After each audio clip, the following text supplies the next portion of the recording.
তোমাকে আমার ভারী ভালো লেগেছে। হ্যাঁ গো, তুমি কি এখানে থাকবে কয়েকদিন এখন?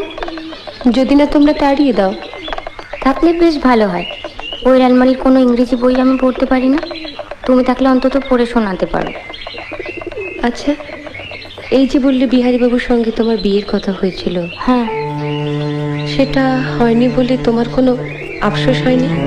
ও মা, আফসোস হবে কেন? ভগবান যা করেন মঙ্গলের জন্য। তাই বুঝি?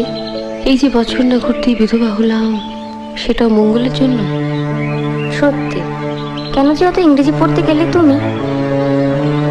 আবার ভাবো, তাহলে তো তুমি বরের কাছেই অন্য জায়গায় থাকতে, এখানে আসতেও না, আমাদের দেখাও হতো না। বা আমি এখানে থাকতাম, তুমি অন্য জায়গায় থাকতে। বা তা কেমন করে হবে? তোমার শাশুড়ি তোমার বরের সঙ্গে প্রথমে আমার সম্বন্ধ করেছিলেন, জানো? তাই বুঝি? তা হলো না কেন?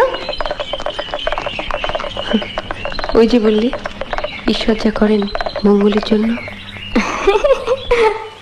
ভেবেছিলাম বলবো চলো আমরা সই পাতাই, এখন দেখছি সতীর পাতাতে হবে।